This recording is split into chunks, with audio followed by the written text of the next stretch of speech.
Imagine lying on a stone table 7,000 years ago. There's no anesthesia, no metal tools, and yet someone is drilling a hole straight into your skull. Not to kill you, but to heal you. This ancient surgery was called trepanation, and for thousands of years, people believed it could free evil spirits from the brain.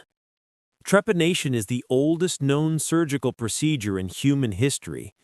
Archaeologists have found skulls with holes deliberately cut into them, some as old as 5,000 BCE. The oldest evidence comes from Neolithic sites in France, Peru, and Ukraine, where more than 40% of the skulls show signs of healing, meaning the patients survived. To our ancestors, illness, seizures, and headaches weren't medical problems. They were spiritual battles. The cure? Let the evil spirit out through the skull. Without metal or anesthesia, ancient healers used flint, obsidian, or bronze to scrape or drill into the skull.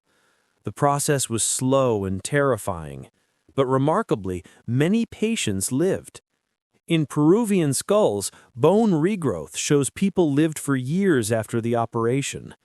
The wounds were even cleaned and sealed, proof that ancient surgeons had a rough understanding of infection.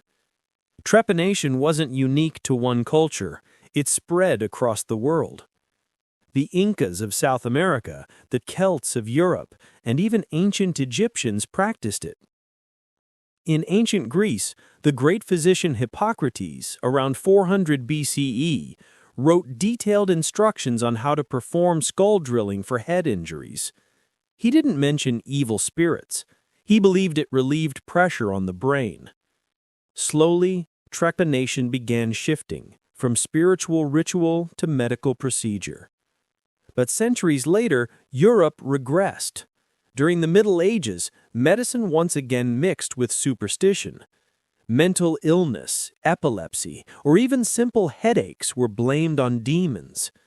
Physicians and priests sometimes ordered trepanation to release those demons.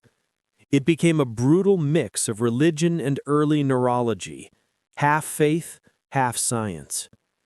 In the 16th and 17th centuries, trepanation came back into respectable surgery. European doctors used it to treat skull fractures, brain bleeding, and even melancholy. The instruments evolved into metal tools called trepans, which looked like small corkscrews with handles. One of the earliest known illustrations of a trepan comes from Ambroise Paré, a French surgeon in the 1500s, who wrote, "We make a hole in the skull to let out the bad blood or spirits." He believed it balanced the body's humors. The science was wrong, but the intent was medicine, not mysticism.